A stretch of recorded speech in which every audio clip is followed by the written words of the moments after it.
Salmon and Tim Peake.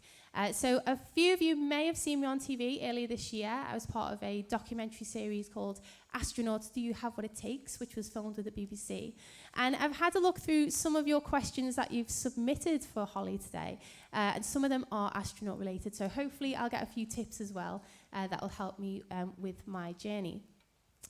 Now, before I introduce you to Holly, who's NASA's Chief Flight Director, not only is that the coolest job ever, she's the first woman to hold this position as well, so it's a massive achievement, a massive accolade on Holly. I thought we'll do what Scousers do best and what we do best and give Holly a nice warm welcome to Liverpool. So let's give Holly a nice warm welcome.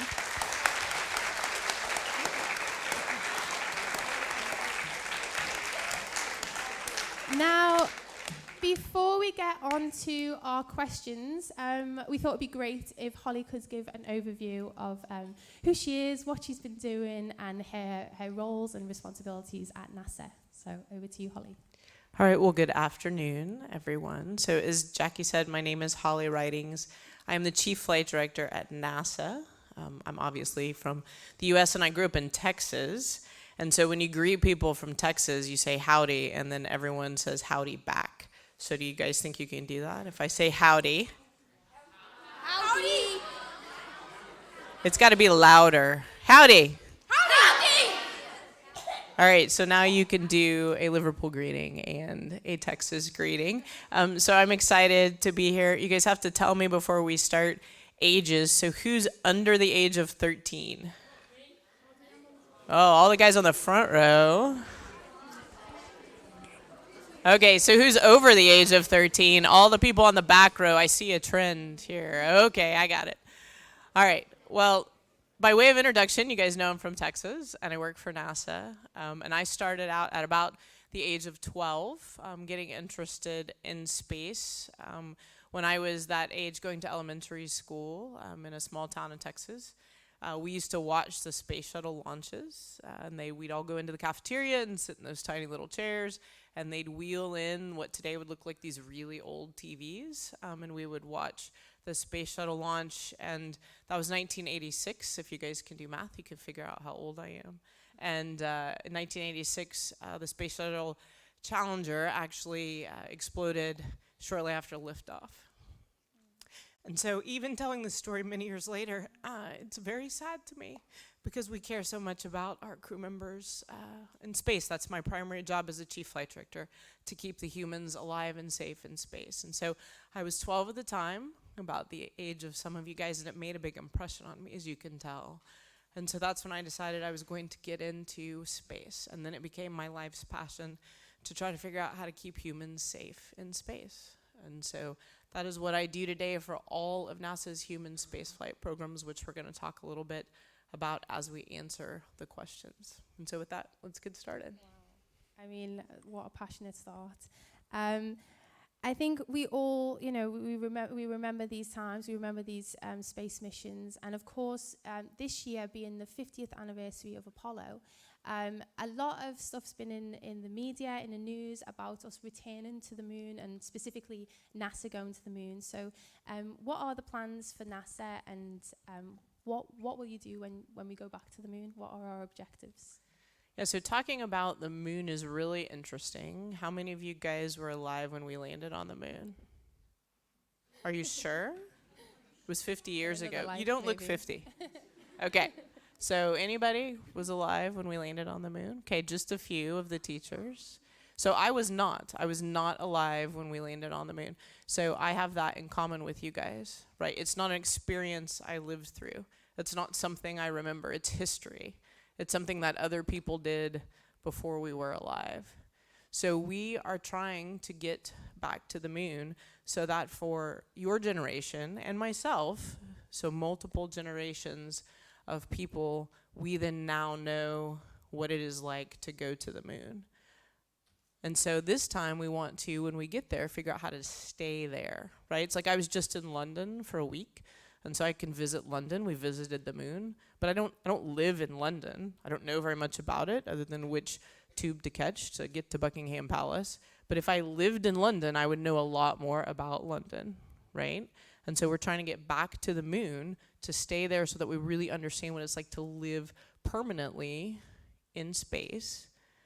Ideally, jumping off from there to other planets, because although the International Space Station is amazing, it's still in low Earth orbit, fairly close to the Earth compared to how far away the moon is and how far away places like Mars are. And so remember the story I just told you. Why did I love space? Because something terrible happened and I wanted to make it better. But just imagine if for all of you guys, the amazing thing that happens about space is this positive experience where, like maybe your parents or my parents, we get to watch people land on the moon. And so then you guys are excited about space because of this amazing, remarkable, positive thing that happens in the world. And so that's why we want to go. Amazing. So you talk about living on the moon and being there maybe semi-permanently. A couple of questions that we had in from some of the schools was about this new lunar gateway or lunar orbital platform.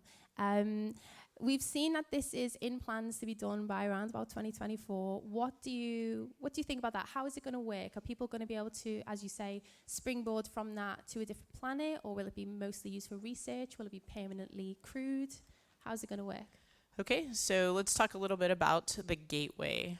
So if you think about getting from here to the moon, it takes a couple of pieces. I'm going to let these guys sit down, so hang on just a sec. So we're just talking about the new lunar gateway, so a new way of us getting to the moon and maybe living there semi-permanently. Okay, I think we're settled enough. All right, so if you think about trying to get from here to the moon, it takes a couple of things. One, you got to have a rocket, get off the surface of the Earth. Two, you need a spacecraft that gets you there, right? And then three, you need to get down to the surface of the moon. There's a couple of ways to do that. One, you can try to go straight there and just like we did in Apollo, right? So there was no lunar gateway. But that requires a certain amount of thrust off the surface of the Earth. It requires a certain size and type of spacecraft to be able to go directly to the moon. So the idea behind the gateway is to put sort of an outpost at a place between the Earth and the moon.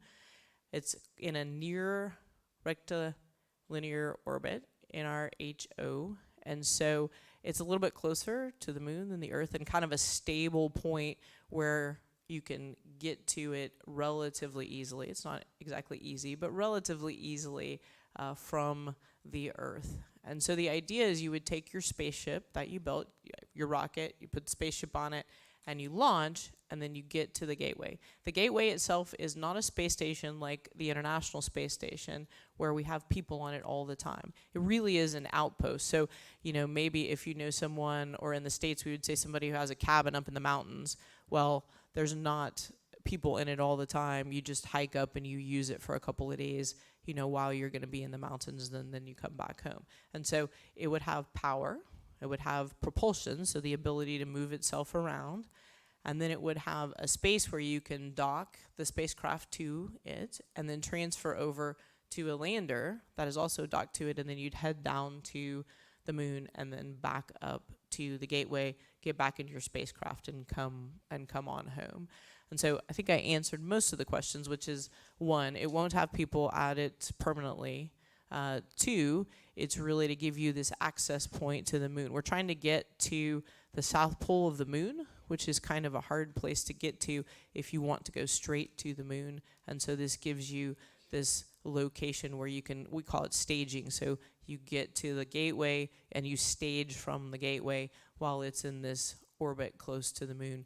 And then you can time when you land on the moon and pick out which place you want to go, which in our case is the South Pole.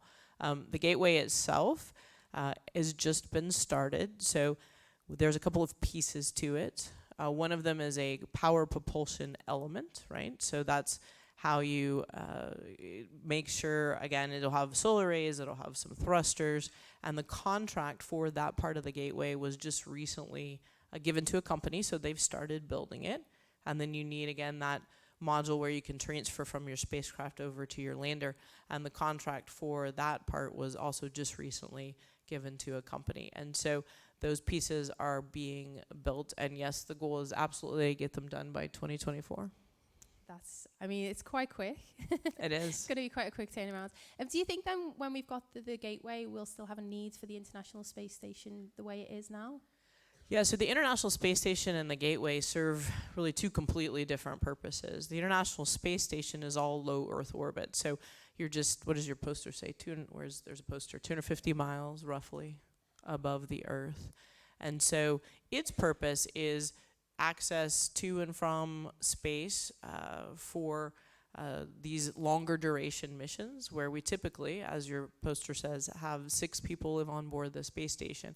And so there's a lot of science being done that's applicable to here on Earth, medical science, physical type science. You can figure out how things grow, how they change in the absence of gravity. So one of my favorites is we had spiders on board the space station. Luckily, none of them escaped. But they wanted to see how their webs grew without gravity. And it was really interesting. The first couple of days, it looked like just chaos. Like pieces of web looked like a big mishmash because the spiders didn't know what to do. They were so used to gravity.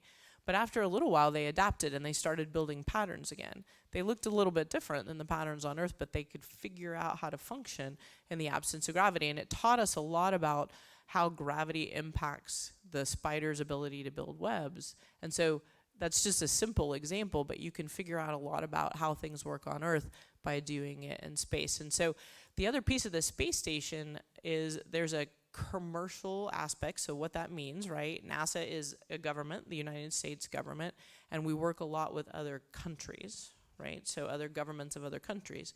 We also work with companies. So when I say commercial, I'm talking about companies.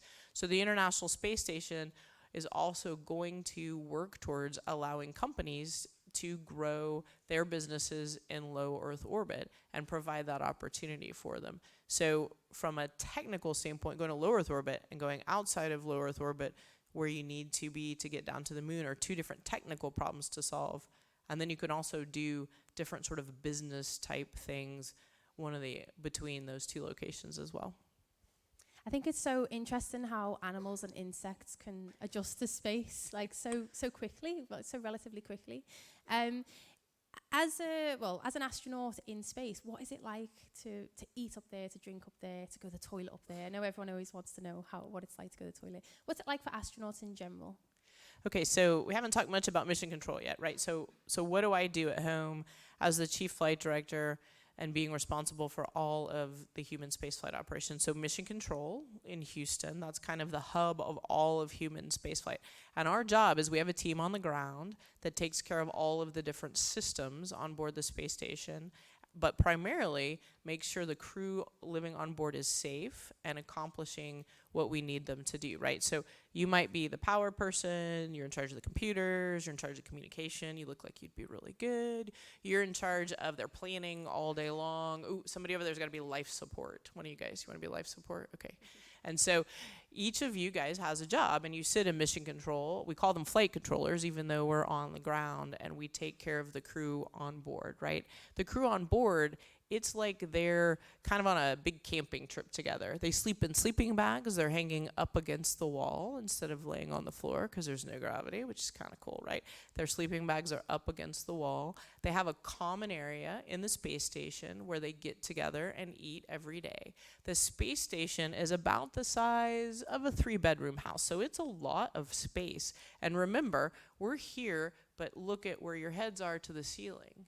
They can use that space when they live on orbit, whereas to us, we can only use the space, as tall as we are. So it's actually quite a bit of room. And so they live up there, and they have a common area where they get together and they have meals.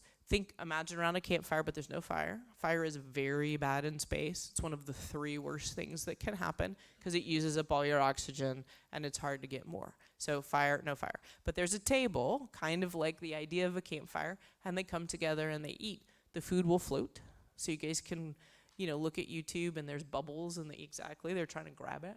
You guys have seen that's like the classic. The astronauts like to play a little bit with their food, really. They really do. And so you can watch them play with their food. And during the day, they have jobs. It's kind of like going to work. But again, if you're working in a laboratory, or maybe you have a chemistry partner, if you are doing chemistry and you're working together on an experiment side by side, there might be other people in the same room with you, and they each have tasks that they're completing. Some of it's maintenance, right? You've got to replace the filters, like at your house. And they all have jobs that they do all day long. And then a couple of times a day, they come together for this social activity. Again, like they're kind of on a camping trip, or, out on a cabin together. The other thing that they really have to do that's very important is they have to exercise. So who likes to exercise? Anybody run? You guys runners? Somebody's got to be a runner, right? Okay, what happens when you run and you try, but you're floating? And you're just like kicking and nothing. It's like in a swimming pool, right? Imagine when you try to run in a swimming pool, there's kind of no resistance. And so you have to wear straps on your shoulders that strap you down to the treadmill so that your body has enough resistance. The same thing with the bicycle. You have to strap yourself to the bicycle so that your muscles have some resistance, because in space you don't get any resistance. They also have a big weight machine.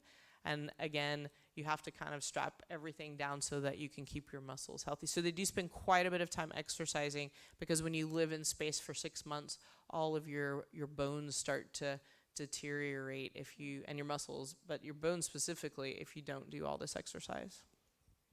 Now, it makes me so excited just even talking about astronaut stuff.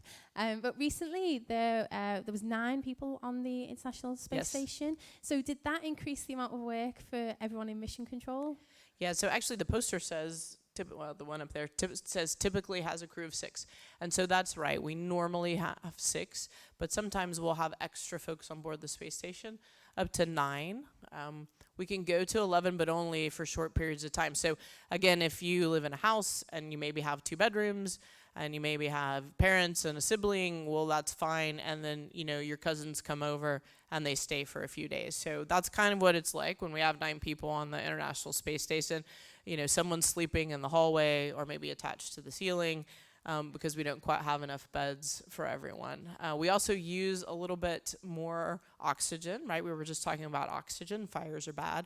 We can make oxygen on the space station, but we have to run our systems a little bit harder, and people breathe more CO2. So again, we have to run those systems to get the extra CO2 out of the atmosphere. So we don't like to have that many people for too long, because again, the wear and tear. Imagine, you guys don't. I'm from Houston, so it's like 95 degrees today. It's not nice like Liverpool. This weather's amazing. But you have to run your air conditioner all the time. And so in Houston, people have to replace their air conditioners a lot. So when we have extra people on the space station, we have to run all the equipment. And so then you might have to replace it faster. Well, you can't call the air conditioner repair guy, because, you got to launch a mission in order to bring the repairs. And so we try to be really smart about how much we run all of the equipment to make sure we have all of the spare parts we need.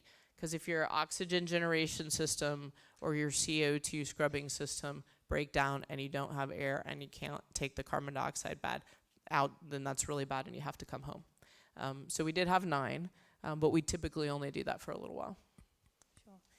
So how many, we had this question from a couple of schools actually. How many people are there working in mission control, and do you know what everyone's doing at any one time? Yes, I know what everyone's doing. That's one of my primary jobs, so I better know what everyone's doing. And so there's always a flight director on duty. So we'll talk about flight directors for a minute. I have just over 25 flight directors that work for me. And so my team is responsible for every single mission. So there was a spacewalk on Sunday, and there was one of my flight directors who was in charge of the spacewalk. So he sits, his name is TJ, he sits in mission control and kind of is the orchestra conductor. And again, you got your life support was there and comm systems, and all of you guys are sitting at the different spots, right? So when you're doing a complicated event like a spacewalk, There's quite a few people in mission control. There's probably, where you see the main camera in the main room, there's about 15. Now then in other rooms in the building, there are support people. There's folks that really know the details about the spacesuits, because when we're doing a spacewalk, it's one of the most dangerous things we do. A spacesuit is like your own little mini spaceship. It's got its own oxygen generation. It's got its own CO2 scrubbing capability. And so when we let somebody go out of the bigger space station in a spacesuit, we make sure we have all the right experts just in case something goes wrong, because you got to get back inside the space station really fast. And so when we do something like that, there's lots of people in the building in rooms that you don't see, on the TV camera. And so next Friday, so what's today? Wednesday? Today's Wednesday. Mm-hmm. Sorry, I flip back and forth between Houston time and time here. We're doing another spacewalk on Friday, so if you turn on NASA TV, it'll start about 6 a.m. Houston time, so about noon here. If you turn on NASA TV, you'll see Mission Control, and they'll be doing a spacewalk. When the crew goes to bed, we go down to about 6 or so people that are in Mission Control. So we tend to change the numbers of people there depending on the activities and how much support we need to give the crew on board the space station. But there is a flight director always in Mission Control, 24 hours a day, 7 days a week, 365 days a year, nights, weekends, holidays. So one of either myself or the 25 or so people that work for me are always on duty in Mission Control. Wow, so the astronauts are well looked after then, you would say. We try, we do try.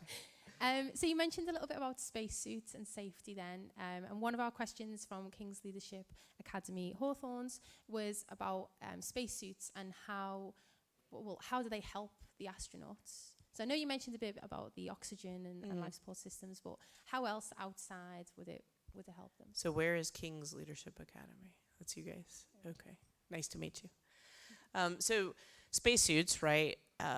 They allow us to go outside and work on the space station. So imagine at your house you need to go in the backyard and change some electrical wiring that goes, up the wall and like into your kitchen. Well, when you go in the backyard in space, you're out in the vacuum of space, so you have to wear a spacesuit in order to do it. And so our spacesuits, we can change the different sizes. They have what's called a hard upper torso, so think kind of like a breastplate, knight in shining armor, but it goes all the way around. And then the arms you can move, and it's actually difficult because it's a hard piece right here, and you're always trying to move your arm around like this. And then the legs are kind of soft and squishy. You have to wear underneath it a cooling garment because you can't get too hot or too cold.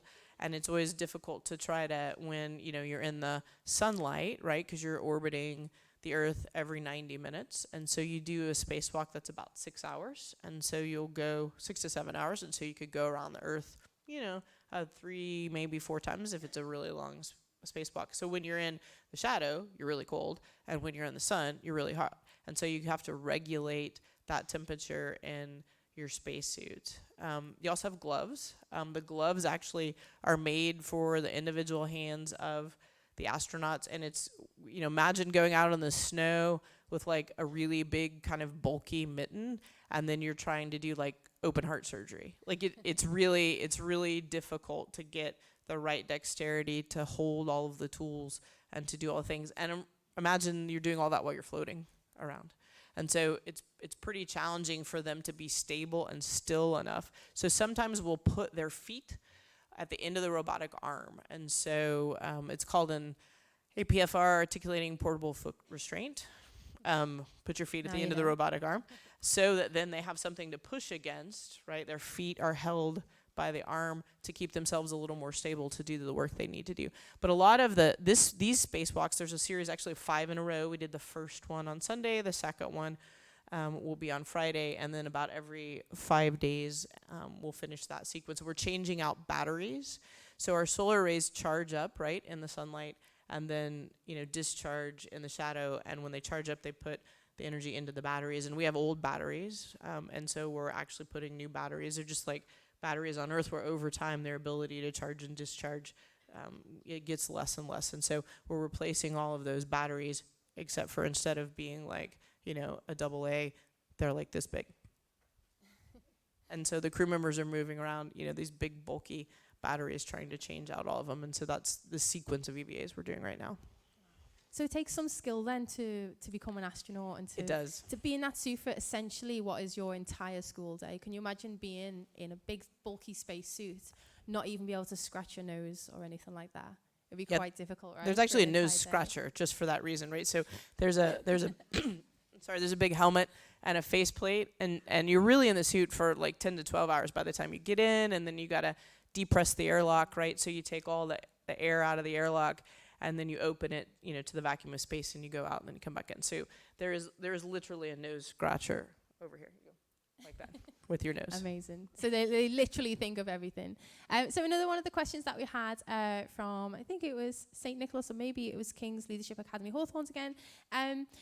What do you need to do to become an astronaut then? This is also a good question for me to know the answer What do you need to do to become an astronaut? All right, let's see. So we hired astronauts several years ago. There were about 18,000 applications, and that was U.S. And so I don't know how many you will compete against in the UK, but I would bet it's going to be a lot. Yeah, because it'll be the European Space Agency, so we've got all of Europe. That'll be a lot. It's going to be a lot. So when we hired astronauts, 18,000, and we picked 10, Wow. and so 11, 10, 11. And so those are tough odds, right? So if you want to be an astronaut, some kind of science, technology, in the U.S. we pick from our military, Navy, Army, Marines, Air Force. And so you can go into the military and you can sort of progress through that system, and then they will kind of allow you to apply to be a military astronaut. You can also come in through the civilian side. That's a lot of people with scientific backgrounds. Actually, Jessica, who just launched to the space station last week, first-time flyer, it's her first trip.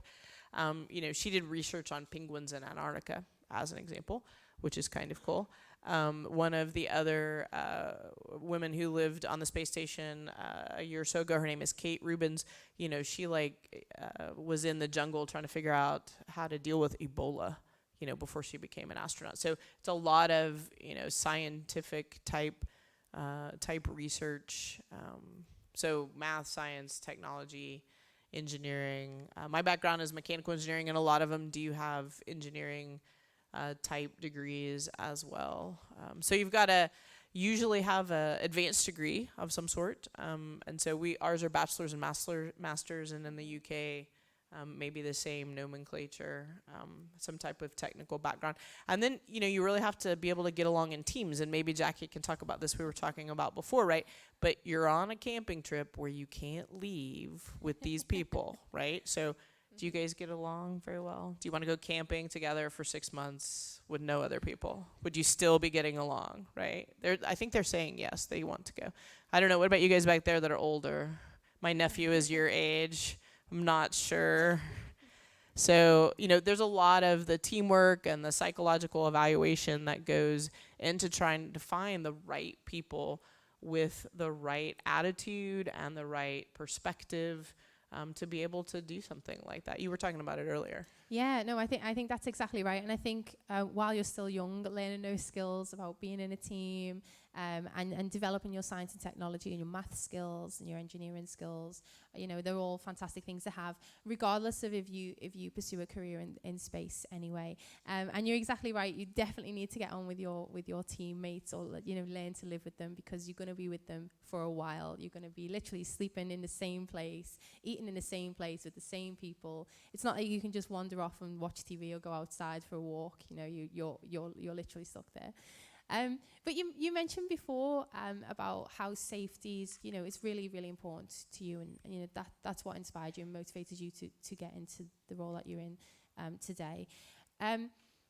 How can I say? So if safety is so important, we have these commercial spaceflight companies now. So you have people like SpaceX and things like that, and they're developing all these new fantastic technologies, which are still sometimes tried, untried and untested. How do you feel about working together with companies like this who are doing really cutting edge technologies, but again, the safety is not as tested as, say, NASA, some of NASA's technology? Yeah, so the challenge with my job, right, is it's to keep the people who live and work in space alive, but they're flying in space, right? So the safest thing to do is just not go, right? Because you can't think of everything, and it's this very complicated, very unforgiving environment. So you're really trying to find the balance. You're trying to do enough work where you have a reasonable chance of the mission, whether that's to go to the moon or fly on the space station and do science, is successful, and then you've made the chance that someone is going to get hurt or worse die very small. And so you're trying to do that right amount of work. At the end of the day, you always have to accept that, something could go wrong. How many of you guys can drive? Can any of you guys drive? Are y'all old enough up there to drive? I don't know what the driving age is in the UK. So at home, right, you can drive when you're 16. And so it's a little bit like, you're giving the keys to the car to the 16-year-old, right? Something could go wrong, but, you need to do it, right? You can't keep people perfectly safe on the roads, right? There's always the possibility that something could go wrong, but yet your parents someday will allow you to drive, and that will be okay. So space is the same way. You're trying to figure out, how do we go to space and live in space and work in space, but also have a reasonable chance of staying safe and everybody being okay. And, luckily for us, accidents don't happen near as much as, accidents do in cars, but we also don't fly near as many spacecraft as we drive cars, right? So again, you're trying to find that balance between the two things. And that's really our job, is to spend all of our time thinking about the people and the humans. There's a lot of technology development going on, right? Commercial space. You mentioned SpaceX, right? I've spent a lot of time with SpaceX and many of the other commercial companies, and they're really focusing on the technology, which is great. NASA does that as well, but to have commercial companies pushing the boundaries and the barriers and using hopefully some of the ideas from, the students here today. But the other half of that is really to focus on the human part that's using the technology and how those two go together. One of the things that we talk about, the rockets, right, going uphill. And so what happens if something goes wrong with the rocket, right? And I told you my story about the Challenger, right? The crew didn't make it off that rocket. So recently, it was almost exactly a year ago, our Russian colleagues launched a rocket with 2 crew members on board. One of them was an American astronaut. His name is Nick Hague. And it didn't make it to orbit. But the difference this time is, they lived to tell about it. And they did what's called an abort, right? So an abort, you're trying to get the orbit, the rocket doesn't work right. And so what happens is the capsule where the crew members were, astronaut and the cosmonaut, popped off the top. And so then it does some maneuvers, and the fairing comes off because that particular spacecraft's covered by a fairing, and the parachutes pop out, and it all comes down to the ground. That is a large number of things that need to work correctly in order to keep that human safe when something went wrong with the rocket. And so most of our time is trying to figure out how to make those systems work correctly when we need them. And it's great that there's all of these, safety protocols and things that, yourselves are working on, and other, the European Space Agency and everyone are working on to try and make spaceflight safe. And we talk about commercial spaceflight, about, one day yourselves may be able to go up. And I think it is really important that sometimes we take a step back and we consider the safety of the people that we send into space. As keen as I am to go to space, I would like to know that everything has been checked, everything has been, double, triple checked before I sit on top of a rocket, which is essentially fuel, just a big load of fuel. So you've mentioned how safety is important, and we've talked about a bit of the commercial places like SpaceX. Are you guys working collaboratively on some of these missions to the moon and Mars and maybe beyond? Or is this like another space race, like a space race 2.0, where it's kind of whoever gets there first wins? All right, so this question came from you guys. So how many people have heard of SpaceX? I'm curious. That's interesting. Okay. Yeah, so I have been working with the SpaceX guys for well over 10 years. And so my answer to this question is absolutely collaboratively, right? So when I first started working with them, this is before they had ever launched their Falcon 9 rocket, which is the one they use today, and before they launched their Dragon spacecraft. And so I was the NASA flight director before I was the chief responsible for getting their very first Dragon to the space station. Like, that was my mission. That was my assignment. I spent 3 years of my life getting that Dragon to the space station and then running that mission. And so the SpaceX guys are all my friends. They're doing amazing things. And so, you know, my attitude towards them and theirs towards us is there's room in space for all of us. Actually, if you consider SpaceX and some of the other commercial companies, the US ones are, you know, you hear maybe of Blue Origin. There's folks that have been around for a while, like Boeing and Lockheed Martin. There's smaller companies like Nanoracks or Axiom. They are all trying to provide opportunities for ultimately people to live and to work in space. And so there's room in space for all of us. And our mission at NASA, along with doing kind of our core programs that we are chartered by, you know, the US government to do, is to also work collaboratively and grow the space environment and that ecosystem. And it's actually really one of the best parts of my job. And it's so cool. If you've not seen any of this technology, it's really awesome. The SpaceX boosters that can come back down and land upright is insane. And also, as you very much rightly said, you've got places like Lockheed Martin. A lot of those have been working with us with the UK Space Agency, and we're hopefully going to be having a couple of launch sites of our own to launch small satellites and maybe even one day launch people to become space tourists as well. So that will be perfect timing for you when you want to get jobs in the space industry, so do keep a lookout for that as well. Now, when we think about space travel and human space flight, we've talked a little bit about the International Space Station where we are now and the Lunar Gateway and going to the moon. We had a question from Cardinal Heenan, which was, how far do you expect human space exploration to reach in our lifetime? Do we think that we're going to really get to Mars anytime soon? So I absolutely think in the lifetime of all these guys, yes, we will. And I think in our lifetimes as well. You know, will it be when I'm still the chief flight director? You know, probably not. It's a job that you don't do for a tremendously long time. The average is probably, 6 or so years. So I will probably have another job after this one. Although I really like this one, so I want to keep it as long as I can. It's a lot of fun.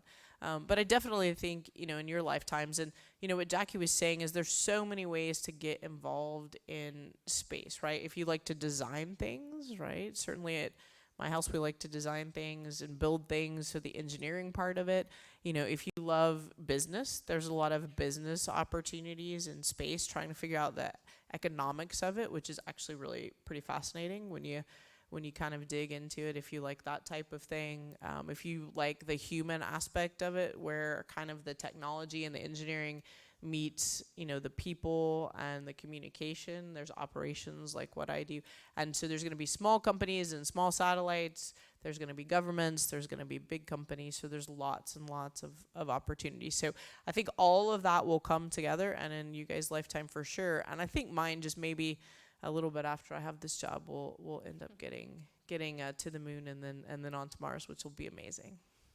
Well, let's talk about you and your career. So you obviously love your job, and it seems like you're perfectly suited for it with your passion about safety of astronauts and human spaceflight.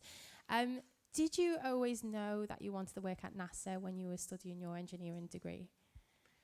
Yeah, so, again, because I was elementary age, almost out of elementary, when I decided I loved space. But I'll tell you, at the time, did I want to be the chief flight director? I didn't know what that was. Everyone sees kind of the NASA meatball, and you think NASA equals astronaut. And so I would have told someone at the age of 12 or 13, that I wanted to work for NASA and be an astronaut, which, by the way, is a totally acceptable thing to tell people. Later, I realized that, maybe my passion was a little more, running the teams on the ground and putting all of the missions together.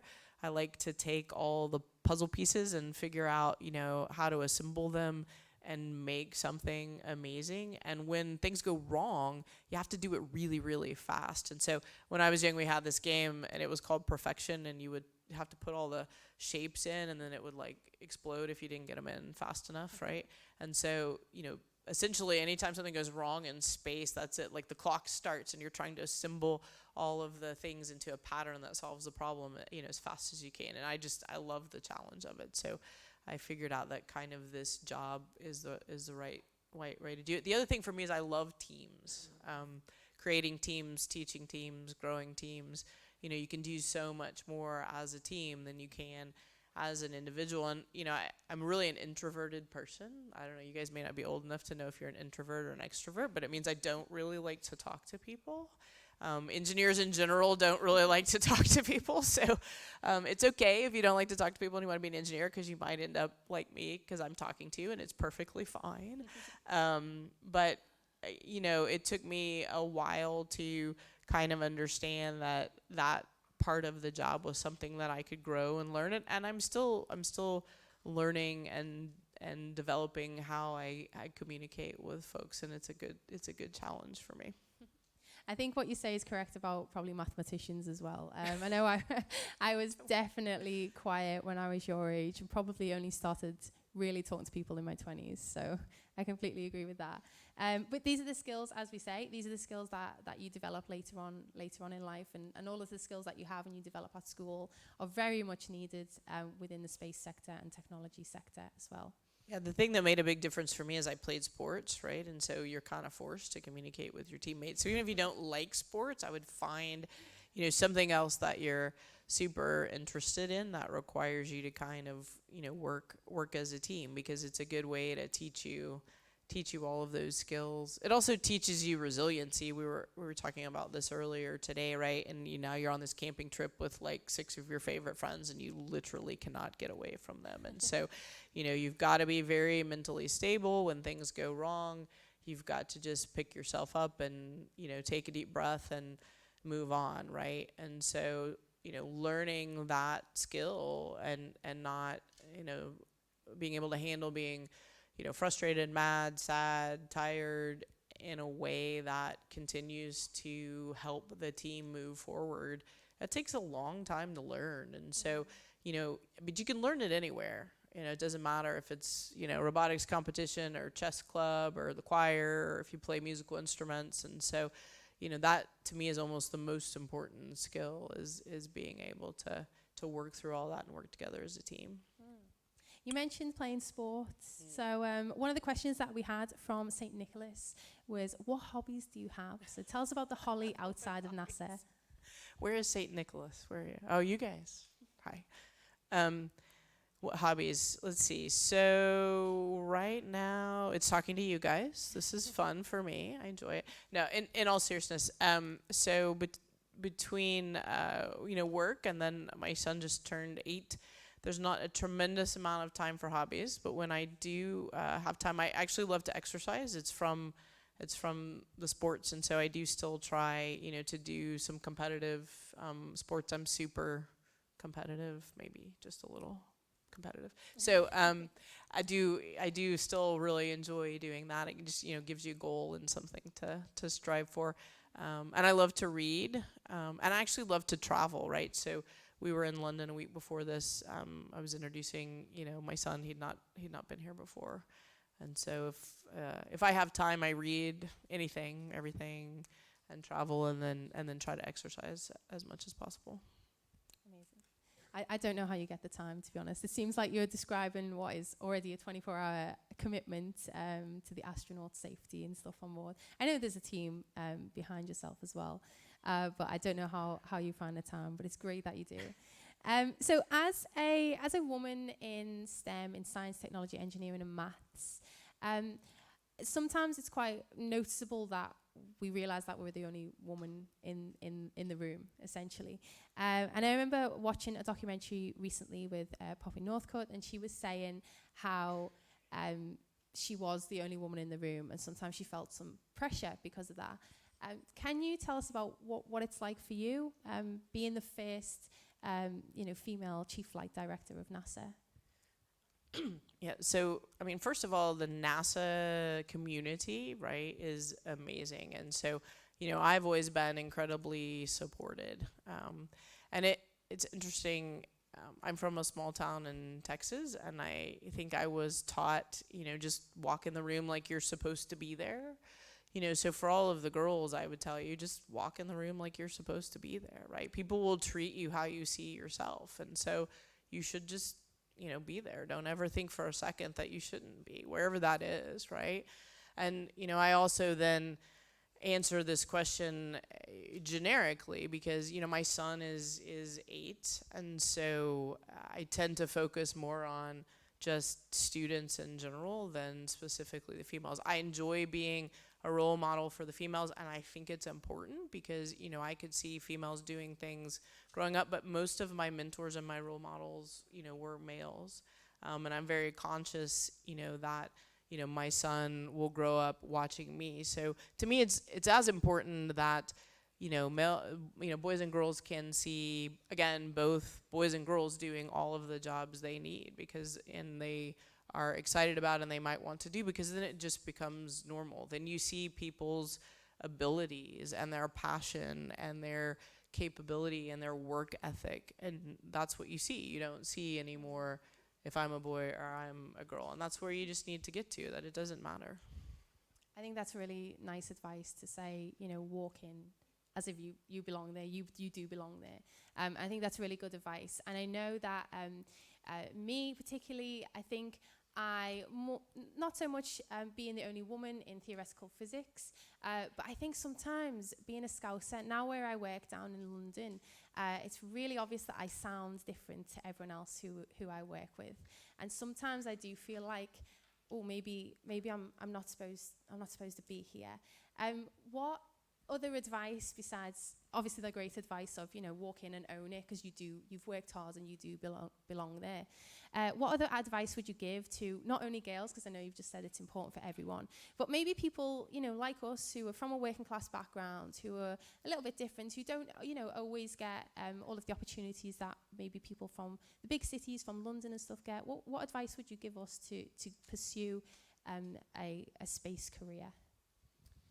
Yeah, so I think so I have the benefit of a lot of great teachers and great mentors, right? And so, maybe for the older students in the room, you've already started to hear a lot about leadership, right? Whatever you participate in at school, leadership. But the piece I would put with that is the servant leadership, right? When you are providing leadership, you are a servant, whether that's to your team or your committee or to your school. And so people will really notice that servant part. The other word for that is humble, right? And so the leadership part and the aggressiveness is, I want to learn, I want to be hungry, I want the opportunity, but at the same time, be humble about it. Remember to put others first. Remember that part of what you're doing is modeling to the younger students or the other people that are your peers how you can be a leader and be a servant, and it makes such a difference. The other thing I would say is solve the hard problems, right? I already see this in my son. I don't want to do the math, it's too long, it takes too long. Or I don't want to write because I don't like writing when it takes too long. And that attitude really will not help you. You've got to solve the hard problems. And I would always suggest going after them first, because you only get tired. Do the hard ones first, always. And so if you can find the hard problems, and especially the ones that no one else wants to do, and you can figure out how to make sure you should be in the room, and then kind of put others before you, which is the servant part. Those are the pieces that really make up a great leader to me. I think that's something that's always drawn me to an astronaut career, to be honest, is that when I was younger, I absolutely loved solving the problems that people didn't really like to do. And I loved maths for that reason, and it's massively helped me throughout my life, the maths that I learned at school and that I carried on doing through university and beyond. So we're coming to the end of our little interview today, but I thought we'd finish up on some fun questions. So we've had a few questions in from Archbishop Blanche, and one of the questions is, do other planets have a sky like the Earth does?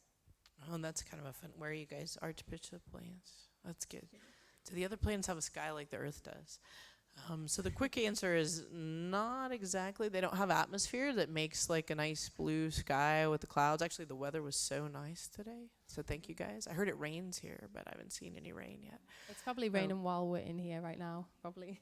I don't know. I can't But tell. it'll be back to sunny when you're out, so it's fine. But I would tell you that. So no, not exactly like Earth, but I think, they'll all have an amazing sky that's unique. That's what makes it so fun to figure out how to go, right? If you're standing on the moon, there really is no sky, right? You can go look at the pictures from when we were there before, and it's just the stars, and you can look back at the Earth and you can really see it, right? Which we can't do here. You can see the moon a little bit, but, it's always kind of this sliver because we're seeing it through our atmosphere. Even when it's a full moon, it's not, high resolution.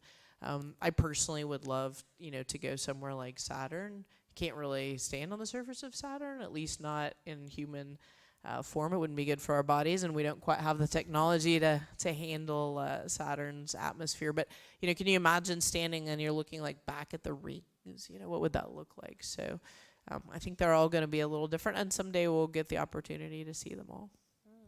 And we can see some planets from Earth using telescopes, but we've also got new technology. So we've got the James Webb Space Telescope, which will be launching quite soon, I think, next year or two. And that is going to be searching for, new galaxies, early galaxies, maybe new or other Earths, Earth-like planets where other civilizations may live. We're not sure.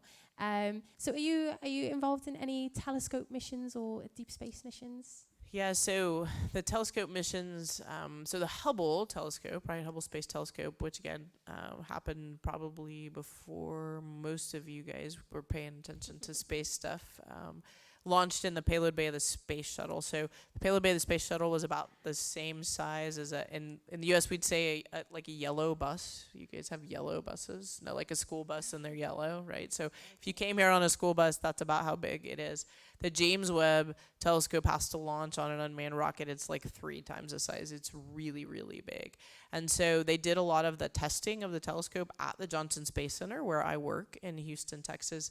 And so we went and saw it, and they stood up kind of a mission control, and we worked with them. But on a daily basis, because there's no humans involved, that's not the role I play, although there is crossover in terms of, again, mission control and the data and the testing facilities that we've used. But it's really big. It's going to be amazing when it launches. And next year, I'd have to look up the exact date for you. Yeah, no, I know. I should know as well, and I've forgotten. But the cool thing about the the James Webb Space Telescope is that it's kind of folded up a bit like origami, right? Yep. So it fits perfectly snug into the rocket. And then when it gets out into space, then it's going to travel for a few weeks and a few months, and it's going to start to unfold this shield, so that we can see. They can block out the sunlight, and we can see different stars, new stars, using a different type of light. So those of you who are doing your GCSEs, or maybe even earlier, you'll know of these different types of light. So you have your visible light, you have your infrared light, you have your ultraviolet light. It's going to use infrared light to find these new stars. So that's something that we're hoping will happen. And of course, you yourselves will be able to look at these results when they're live from our links with the UK as well. And for those of you up there who like to design, technical things, right? Part of the challenge with James Webb was figuring out how to fold it up and have it be strong enough to handle what we call the launch loads, right? So the engines fire, the rocket shakes, and you want it to not fall apart. And then when you get to space, you don't need near as much strength, right? Because you don't have any forces on it. So it's multiple problems where you have to fold it up, make it really strong. You got to get it to space. Then you have to have your mechanisms, that will open it up in the vacuum of space. So you can't use gravity. You've got to have, typically there's a couple ways to do it where you can have like what's called a a squib, which is like a tiny little pyrotechnic that'll, fire and then it'll open up, or you can use electrodes, that type of thing. And then once it's open, then you need to be able to move it in the right place, like Jackie was talking about. So, the technical engineering work that goes into figuring out how to launch anything on spacecraft, whether it's humans or the James Webb Telescope or satellites, is a lot of work because you have to deal with different environments. And mathematically, it's really interesting as well because it's going to sit at this special point called the L2 point, the second Lagrangian point. So yeah, I'll let you have a little look at that for homework, but it's a really, really cool mathematical problem as well. So as our last question, if you were to design a spacecraft, so obviously you know what astronauts need, what they like, you work with them on a daily basis, what type of things, what would it look like? What would you put in it? That's actually, I don't get that question very often, right? Where is my 8-year-old spent all dinner last night trying to design a space station, so I should have brought him with me to answer that question. So, I think for me, there's people who are doing work in sort of the classic science fiction, the circle ring where you get a little artificial gravity, right? And so we rode the London Eye, and it's 120 meters across. And this is my family. Like, we're like space geeks. You guys, we're the geeks. And so my husband looks at the London Eye and says, 120 meters is a really good size for the space for a gravity space station where you rotate it and you get a little gravity. And so imagine the London Eye, and then if the part that's all the truss, and then it's got kind of the bubbles that the people ride in, but that's all enclosed, and so you'd be able to walk all the way around. And so we literally sat there in front of the London Eye for like 20 minutes trying to figure out like what kind of infrastructure it would need. Like, you got to have a big, and this is what we do for fun. We calculated the size of the greenhouse you would need and how many square feet of plants to produce enough oxygen in order to have a crew of like 12. So that would be in my space station. It would be the size of the London Eye. It would be, like a circle, I think maybe a tire.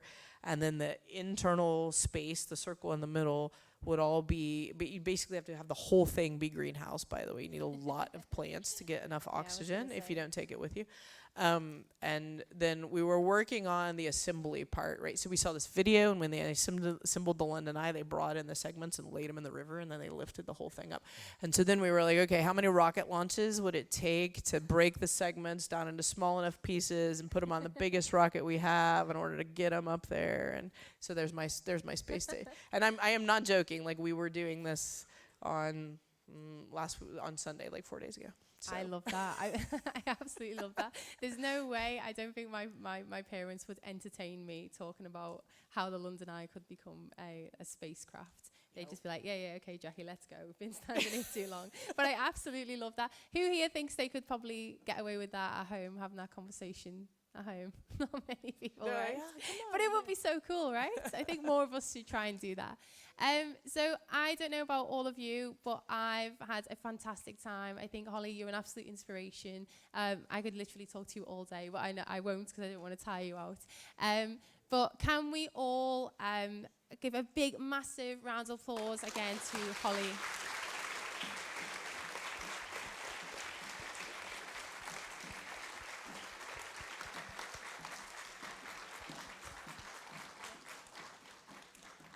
All right, so thank you guys very much for having me. And I do want to compliment you. You guys did an amazing job of 1, listening, and 2, mostly staying awake. So that was good for an hour. Nicely done.